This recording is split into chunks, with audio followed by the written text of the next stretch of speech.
Hello दोस्तों, good evening. मैं Deepak Sharma achievers career institute के ऑनलाइन चैनल पे आपका बहुत बहुत बहुत स्वागत करता हूं। ठीक है, आज हम इलेक्ट्रिसिटी का लास्ट टॉपिक ही डिस्कस करने वाले हैं, इलेक्ट्रिक पावर। इससे पहले के लेक्चरों में हमने पूरा चैप्टर डिस्कस कर चुके हैं। आपका लास्ट लेक्चर जो हमने डिस्कस किया था उसमें हीटिंग इफेक्ट ऑफ करंट, उसके एप्लीकेशन, फॉर्मूला, जूल्स लॉ और बाकी सारी चीजें डिस्कस कर ली थी। ठीक है, अब आपका लास्ट टॉपिक बचा है इलेक्ट्रिक पावर, और उस पे जो न्यूमेरिकल पूछे जाते हैं वो अपन डिस्कस करने वाले हैं। ठीक है, जिन बच्चों ने इससे पहले के लेक्चर नहीं देखे उनसे मैं बार बार एक ही रिक्वेस्ट करता हूं, क्या कि आप इससे पहले वाले लेक्चर जरूर देखें, नहीं तो ये लेक्चर आपको समझ में नहीं आएगा। ठीक है, और उनके प्रॉपर नोट्स बनाएं और उसको अच्छे से पढ़ें, और जितने भी न्यूमेरिकल आप प्रैक्टिस कर रहे हैं बहुत अच्छे से करें। और अगर कोई दिक्कत आती है तो मेरे साथ शेयर जरूर करें कि यहाँ पर सर हमको दिक्कत आ रही है, तो मैं उसका सॉल्यूशन आपको हाथों हाथ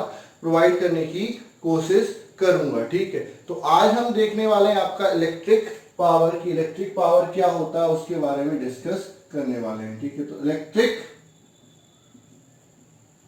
पावर, ठीक है, क्या होता है इलेक्ट्रिक पावर? पावर होता है the rate of work done per unit time is known as power. तो आपका इलेक्ट्रिक पावर क्या हो जाएगा? The rate of electric work done per unit time is known as electric power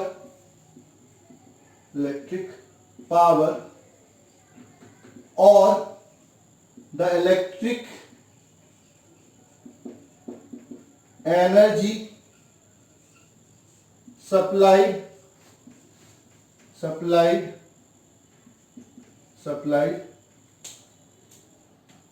per unit time by electric current is known as electric power.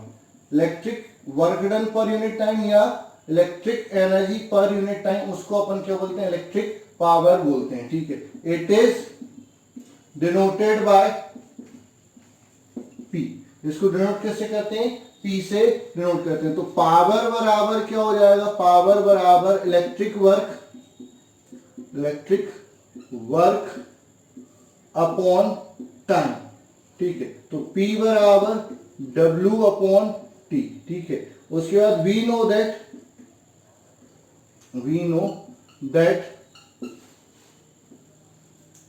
V बराबर W upon Q, potential difference बराबर work done upon charge. तो W बराबर क्या हो जाएगा? QV। तो P बराबर क्या हो जाएगा? QV upon T।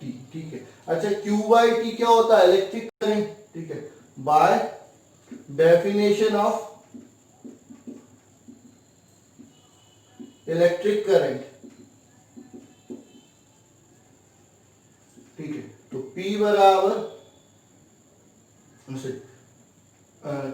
I बराबर Q बाई T। तो ये वैल्यू रखेंगे तो P बराबर क्या हो जाएगा? V I। ये आपका इलेक्ट्रिक पावर का एक फॉर्मूला हो गया। ठीक है, उसके बाद बाय ओम्स लॉ, इधर लिख देता हूं बाय ओम्स लॉ। ठीक है, बाय ओम्स लॉ। ठीक है, क्या होता है ohm's law? V is equal to I R. तो P इज इक्वल टू क्या हो जाएगा? I R into I. तो P इज इक्वल टू क्या हो जाएगा? I square R. ये भी आपका पावर का एक फॉर्मूला हो गया। ठीक है, अब अगेन बाय ओम्स लॉ। ठीक है, इसको हटा देता हूं थोड़ा सा मैं।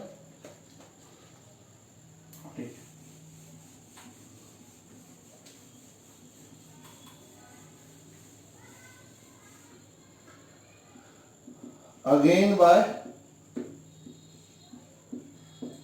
Ohms law. ठीक है, तो आपका V बराबर क्या होता है? आई आर। तो I बराबर क्या हो जाएगा? V upon R. ठीक है, तो आपका P बराबर क्या हो जाएगा? V अपॉन आर का होल स्क्वायर इंटू आर। तो P बराबर V स्क्वायर अपॉन आर। ठीक है, डिपेंड करता है क्या दिया है और क्या पूछा है उसके अकॉर्डिंग अपन फॉर्मूले का यूज करेंगे। तो P बराबर V इंटू आई भी पूछ सकते हैं, P बराबर आपका क्या V स्क्वायर अपॉन आर भी बोल सकते हैं, P बराबर आई स्क्वायर इंटू आर भी बोल सकते हैं। ठीक है, अब SI unit of electric power, ठीक है, वो होता है वॉट। ऐसा यूनिट इलेक्ट्रिक पावर की क्या होती है, वॉट होती है। ठीक है, अब इलेक्ट्रिक पावर के टर्म में 1 वॉट को अगर डिफाइन करना है तो if 1 ampere current is flowing across conductor on applying 1 volt potential difference,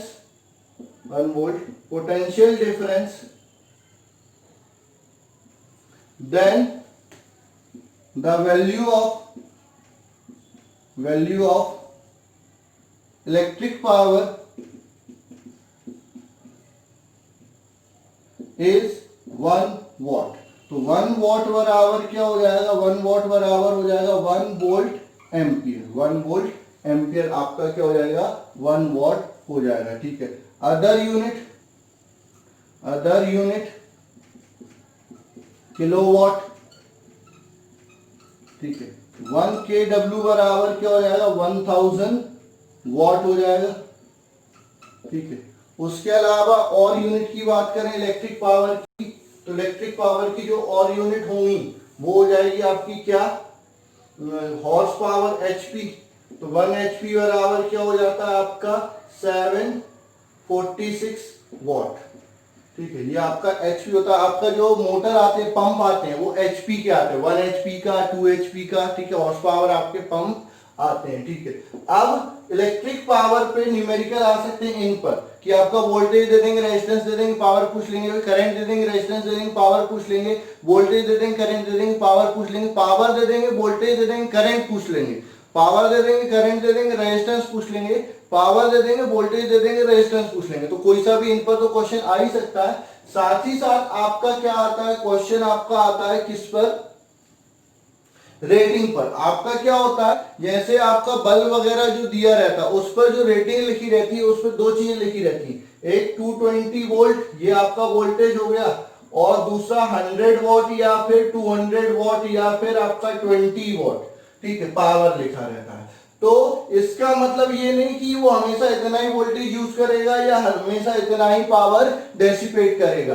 अगर इतना वोल्टेज मिला तो इतनी पावर डेसिपेट करेगा। इसमें ना वोल्टेज फिक्स रहता है ना आपका पावर फिक्स रहता है। तो फिर फिक्स क्या रहता है, रेजिस्टेंस फिक्स रहता है। ठीक है, the resistance of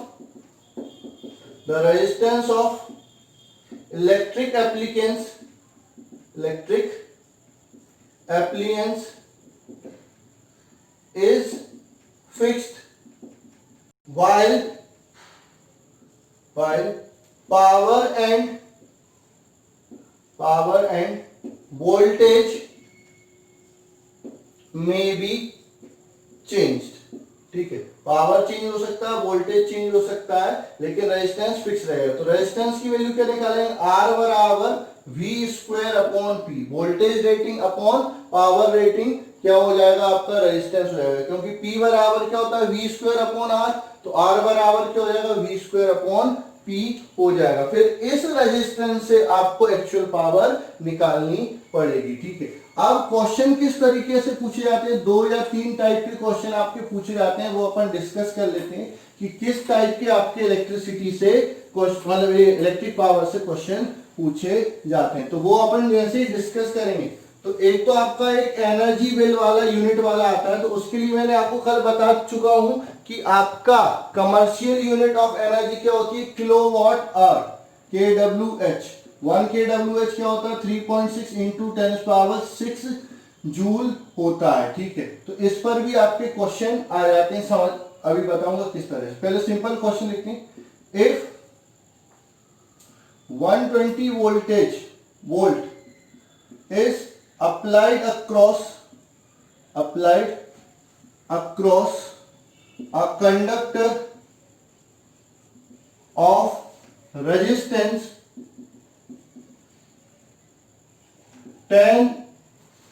100 ohm, then determine current across it and power loss. ठीक है, तो आपको क्या दिया है, V दिया है 120 वोल्ट, R दिया है 100 ओम, क्या पूछा, I पूछा है और P पूछा है। ठीक है, तो बाय ओम्स लॉ क्या हो जाएगा आपका, V is equal to I R, तो I बराबर क्या हो जाएगा, V अपॉन R, तो I की जो वैल्यू होगी वो क्या हो जाएगी 120 अपॉन 100, तो ये हो जाएगा आपका I बराबर हो जाएगा 1.2 एम्पियर। ये तो वैल्यू हो गई आपकी करंट की। अब और क्या पूछा है, पावर पूछा है, तो पावर का कोई सा भी फॉर्मूला आप लगा सकते हो, तो P is equal to V square by R लगा दो। ठीक है, V कितना है 120 का स्क्वायर, R कितना है 100, इसका स्क्वायर करेंगे तो 12 का स्क्वायर 14400 बाय 100। ठीक है, तो 100 से ये 0 कैंसिल हो जाएगा, तो P बराबर क्या हो जाएगा 144 वॉट। तो इस टाइप के भी क्वेश्चन आपसे पूछे जा सकते हैं। दूसरा आपका क्वेश्चन आता है आपकी इलेक्ट्रिसिटी बिल पर, जो कमर्शियल यूनिट होती है आपकी kWh, वो आपका 1 यूनिट के बराबर होती है। आपका जो मीटर में 1 यूनिट आपका जो बनता है वो 1 kWh होता है। अब अगर हमको घर में जो इक्विपमेंट यूज हो रहे हैं उनका पावर पता है और वो कितने घंटे के लिए जल रहे हैं, तो लगभग हम एस्टिमेटेड बिल आपको बता सकते हैं कि आपका इलेक्ट्रिसिटी बिल कितना आएगा। ठीक है, क्वेश्चन के थ्रू मैं आपको समझा रहा हूं, आप समझने की कोशिश करेंगे। Let in a home two bulb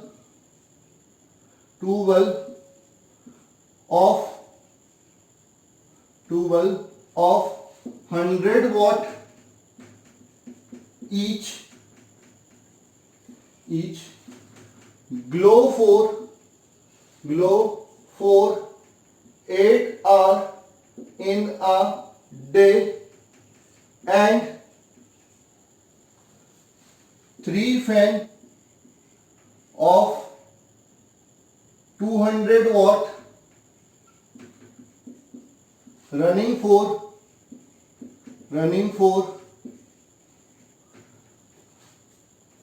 10 hours।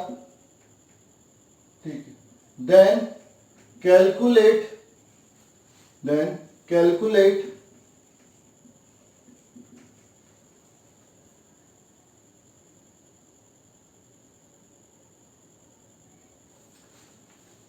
3 fan of 200 watt running for 10 hours in a day, sorry question पूरा कर लें, in a day, then calculate per month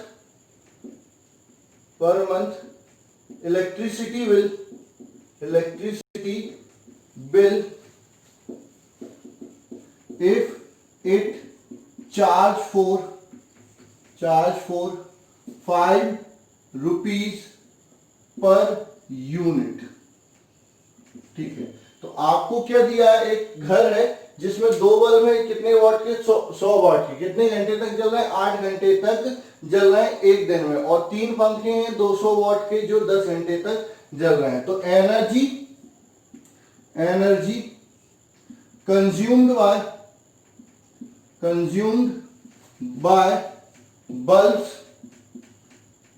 in a day, तो क्या हो जाएगा आपका 2 into 100 into 8 आवर, तो आपका ये आंसर क्या आ जाएगा 2 into 100 वॉट into 8 आवर, तो आपका वॉट आवर में ये एनर्जी आ जाएगी। तो ये कितना हो जाएगा 1600 वॉट आवर, या फिर अपन इसको लिख सकते हैं 1.6 किलो वॉट आवर, ये पर डे का है बल्ब के द्वारा। ठीक है, energy consumed by fan in a day, एक दिन में फैन कितनी एनर्जी कंज्यूम करेंगे, तो 3 इंटू 200 इंटू 10, तो ये क्या हो जाएगा आपका वॉट आर, ठीक है। ये पावर वाट हो गई इंटू टाइम किसमें, आर में, तो वॉट आर। इसको सॉल्व करेंगे तो ये क्या हो जाएगा 6000 वॉट आर या 6 किलो वॉट आर, ठीक है। तो ये आपका पर डे का कंजप्शन होगा। तो टोटल एनर्जी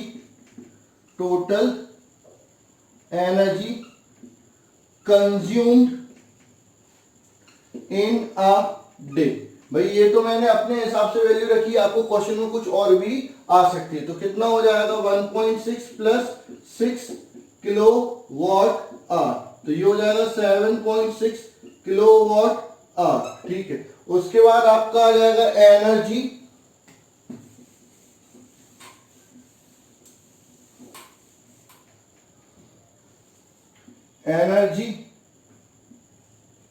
कंज्यूम्ड